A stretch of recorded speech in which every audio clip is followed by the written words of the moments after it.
birinci рет кыргыз тилинде, мамлекеттик тилде жазылууга тийиш. Андан кийин расмий тилге которулат.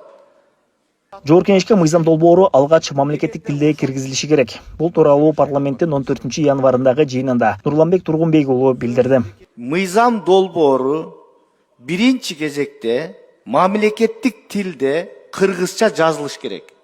Андан кийин расмий тилге которулуш керек. Ушуну эске алып койгула.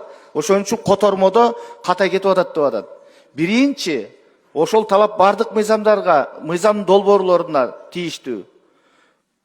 Дагы бир жолу эскертип коеюн.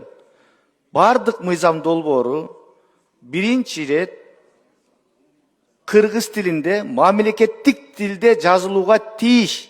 Андан кийин расмий тилге которулат. Аны менен катар төрага Нурланбек Тургунбек уулу тендер маселесине токтолуп, аталган жарыян бардык ишке кедергисин тийгизип жатканына токтолду. Ал министрлер кабинетине тез арада тендерди өткөрүү жарыянын жоюу багытындагы мыйзам долбоорун Жогорку Кеңештин кароосуна киргизүү талабын койду. Тендерди өзү кайра өткөзүп атып, 2 ай, 3 айга чейин курулуш иштери башталбай жатат. Убакыт созулуп кетип атат. Андыктан урматтуу президентибиз маселе коюлган. Мен кече президент менен да сүйлөштүм. Ушул тендер боюнча мыйзамды тез арада карап, таптакыр тендер деген сөздү биз алып салышыбыз керек. Тендер болбош керек. Төраганын бир катар сунуштарынан кийин парламентте бүгүнкү жыйыны мамлекеттик жана муниципалдык кызмат көрсөтүүлөр жөнүндө мыйзамга өзгөртүүлөрдү киргизүү тууралуу мыйзам долбоорун биринчи окууда кароо менен улантылды. Бул мыйзам долбоору мамлекеттик жана муниципалдык кызмат көрсөтүүлөрдү берүү процесстерин оптималдаштыруу, ошондой эле Кыргыз Республикасынын президентинин жарлыктарын ишке ашыруу максатында иштелип чыккан. Мисалы, ошол эле бюрократияны жоюу боюнча. Мыйзам долбоорунун концепциясы мамлекеттик жана муниципалдык кызмат көрсөтүүлөрдүн системасын комплекстүү өркүндөтүүгө багытталган. Өзгөртүүлөрдүн негизги багыттары бул биринчиси административдик регламенттерди алып салуу жана жарандардан ашыкча документтерди талап кылууга тыюу салуу. Талкуу маалында депутаттар Дастанбек Жумабеков менен Кундузбек Сулайманов мыйзам долбоорундагы мамлекеттик жана муниципалдык кызмат көрсөтүүнүн административдик регламентин бекитүү боюнча талаптарды алып салууга байланышкан чечимдерди тактап, бир катар суроолорду узатышты. Сиз мага маалымат бериңизчи жазуу түрүндө. Кайсы жерде канча жолу ушундай чыгып окутуу жөнүндө бир иш-чара кылдыңар? Силер кылгандай жоксуңар аны. Сизге мындай өңгөргө карап айтып коеюнчу, силер аны кылган жоксуңар. Силер мамлекеттик муниципалдык кызматкерлердин ичинде ушул иштериңерди жүргүзбөй атасыңар. Ошол себептен жанагындай тиги справканы алып кел, бул справканы алып келе кал деп баягы илгерки метод менен иштегендер болуп атат. Жаран барып туруп талап кылганга тыюу салып атасыздарбы маалымат алыш үчүн? Жок, биз электрондук түрдө алыш керек болуп атабы? Жок, азыр өзүңүздөр билесиздер, кээ бир эгерде киши мамлекеттик органга барса же мамлекеттик мекемеге барса, ар дайым справка алып кел деген сөздөр чыгат.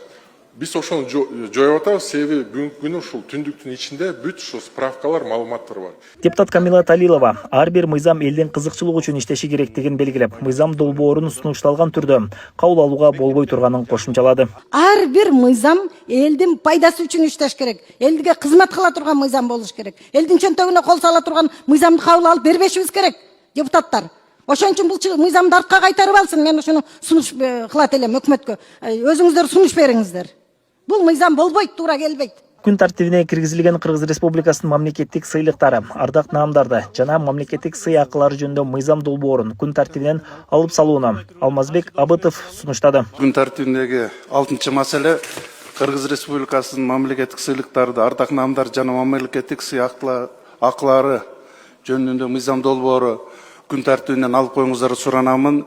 Министр азыр иш-чарада эле, министр өзү келип өзү түшүндүрөт. Ошондуктан бүгүн күн тартибинен алып коюңуздарды суранамын. Рахмат.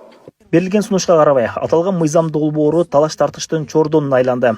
Эл өкүлү Камила Талилова аталган мыйзам долбоору өтсө, Жогорку Кеңеш шерменде болоорун белгиледи. Бир катар депутаттар аталган мыйзам долбоорун күн тартибинен албай, талкуулап, кайра артка кайтарууну сунушташты. Аталган мыйзам долбоору талаш тартыштардан соң күн тартибинен алынып салынды. Бул мыйзам долбоорунун автору ким болду экен дейм да, бул кыргыз мамлекетинин душманы. Кайсы министрлик болсо дагынчы Президентти дагы подставить этет бул мыйзам. Жогорку кеңешти да подставить этет бул мыйзамчы.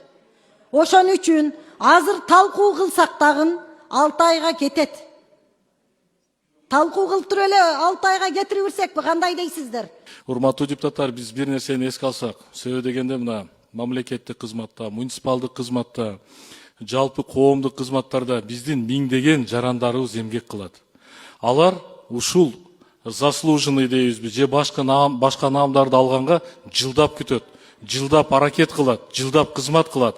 Андан кийин алардын эмгегин, алардын жалпы мамлекетке кылган кызматын биз текке чыгарып койсок, бул туура эмес болот. Бул мыйзамды биз талкуудан кийин анан бир баа берип чыгарсак болот. Ошондуктан азыр министр жоктугунан байланыштуу күн тартибинен алып коелу, мыйзамды кийинкиге калтырып, анан министр өзү келип баяндаманы бул жерден берсин. Эми урматтуу депутаттар, мына азыр биздин 2 депутатыбыз Дастан Артыбекович менен Нурбек сунуш берди. Мен сунушту добушка коем, алып турайлы деп күн тартибинен. Туурабы? Добушка коем, добуш бериңиздер. Жогорку кеңештин бүгүнкү жалпы отурумунан ар кайсы маселелер саатында негизинен аймактардагы мектептердин жетишсиздиги, имараттардын эскилиги, 3 нөөмөт менен окууга аргасыз болуп жаткан балдар жана башка маселелер арбын көтөрүлдү. Бишкектин Свердлов районундагы жаңы конуштарда дагы мектеп жетишсиз экени дагы бир депутат Улукбек Карыбек уулу айтып чыкты. Ал Акжар, Нуркожо, Адилет аттуу жаңы конуштарда жашаган 15 миңдей бала мектеп жоктугунан шаардан башка аймактарына барып окууга аргасыз болуп жатканын билдирди. Ушундай эле мектеп маселеси Ноокат, Алай жана башка аймактарда дагы бар экенин ал жактардан шайланып келген депутаттар билдиришти. Дастан Осмонов, Регион.